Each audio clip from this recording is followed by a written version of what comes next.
एकेकाळी उद्धव ठाकरे आणि आदित्य यांच्यासोबत खांद्याला खांदा लावून राजकारण करणारे सचिन अहिर आता त्याच वरळीत उभं राहून थेट आदित्य ठाकरेंनाच इशारा देत आहेत। वरळीची जागा आम्ही कुणालाच देणार नाही, तुम्ही दिल्ली पहा, मी गल्ली पाहतो असं म्हणत सचिन अहिरांनी थेट राजकीय रणशिंग फुंकले।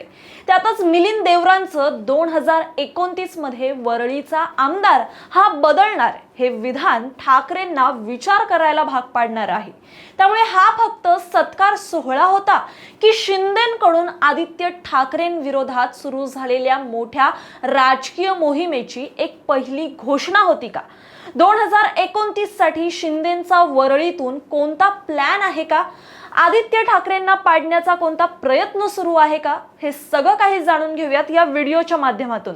त्यामुळे हा व्हिडिओ शेवटपर्यंत पहा आणि अजूनही आमच्या चॅनलला सबस्क्राइब केलं नसेल तर लगेच करा। सध्या वरळीत 2029च्या निवडणुकीची तयारी आतापासूनच सुरू झाली असल्याचं चित्र दिसून येते।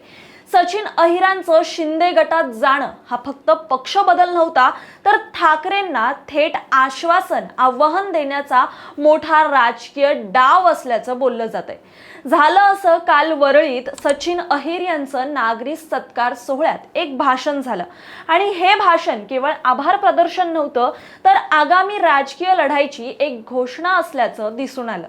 काही दिवसांपूर्वी उद्धव ठाकरे यांच्या शिवसेना उद्धव बाळासाहेब ठाकरे पक्षाला एक मोठा धक्का देत सचिन अहिर यांनी एकनाथ शिंदे यांच्या शिवसेनेत प्रवेश केला। त्यानंतर त्यांची विधान परिषदेच्या उपसभापतीपदी नियुक्ती झाली। त्यामुळे शिंदे गटाने त्यांच्यावर एक मोठा विश्वास दाखवल्याचं स्पष्ट झालं। मात्र या सगळ्या ठाकरेंकडून अहिर यांना जो पाठिंबा मिळाला नाही, तो कुठेतरी शिंदेंनी देण्याचा एकंदरीत प्रयत्न केला। हे सगळं पाहता आता शिंदे वरळीमधून मोठी खेळी खेळण्याच्या तयारीत असल्याचं दिसून येते।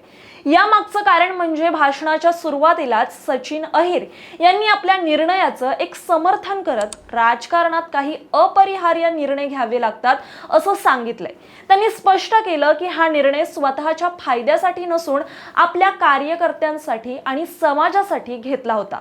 लोक म्हणतात हा स्वार्थ आहे। हो, माझा स्वार्थ आहे, पण तो माझ्या कार्यकर्त्यांसाठी आणि समाजासाठी आहे असं म्हणत त्यांनी आपल्या भूमिकेचं एक जोरदार समर्थन केलं। तसेच त्यांनी आपल्या राजकीय प्रवासाची एक आठवण करून देत नगरसेवकांपासून विधानसभा निवडणुकांपर्यंत अनेकांना निवडून आणण्यासाठी आपण मनापासून काम केल्याचा दावा त्यांनी यावेळी केला। तर मी कालही सेक्युलर होतो, आजही सेक्युलर आहे आणि उद्या देखील सेक्युलरच राहणार असं सांगत त्यांनी आपली एक विचारधारा बदललेली नसल्याचं स्पष्ट केलं। या भाषणातून एकंदरीत त्यांनी विशिष्ट समाजाची मन जिंकण्याचा प्रयत्न केला। तसं पाहायला गेलं तर वरळीत आधीपासूनच अहिर यांचा एक दबदबा होता।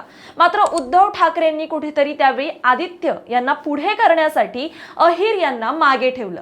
मात्र आता शिंदेंच्या पक्षात जाताच ते वरळीत आपलं एक पुन्हा वर्चस्व निर्माण करून 2029च्या निवडणुकीची तयारी करत असल्याचं चित्र दिसून येते, ज्यामुळे ठाकरेंना याचा मोठा फटका बसू शकतो। या सगळ्यात जेव्हा अहिर हे शिंदेंच्या पक्षामध्ये जात होते, तेव्हा पत्रकारांनी त्यांना एक प्रश्न विचारला होता की तुम्ही आदित्य ठाकरे यांच्या विरोधात लढणार आहात का? तेव्हा त्यांनी एक वक्तव्य केलं की एकनाथ शिंदे जी जबाबदारी देतील ती मी पार पाडेन। आणि आता त्यानंतर त्यांचं हे आलेलं वक्तव्य की वरळीच्या जागा आम्ही कोणालाच देणार नाही, हे त्याच दिशेला आहे का असा प्रश्न इकडे उपस्थित होतोय। यासोबतच राज्यसभेचे खासदार मिलिंद देवरा यांच्याकडे पाहत सचिन अहिर यांनी एक शपथ घेतली की ती म्हणजे वरळीकरांसाठी आणि दक्षिण मुंबईच्या विकासासाठी पूर्ण ताकदीने आम्ही काम करू। यासोबतच तुम्ही दिल्ली पहा, मी गल्ली पाहतो असा थेट इशारा त्यांनी आदित्य ठाकरेंना दिला। एवढ्यावरच ते थांबले नाहीत, इथे काही लोकांनी वरळीचा सातबारा हा आपल्या नावावर केला आहे असा टोला देखील त्यांनी लगावला। मात्र त्यांनी कोणाचं नाव घेतलं नाही, पण या वक्तव्याचा रोख वरळीचे आमदार आदित्य ठाकरे यांच्याकडे असल्याचं दिसून आलं। यानंतर सचिन अहिर यांनी एकनाथ शिंदे यांचंही भरभरून कौतुक केलं।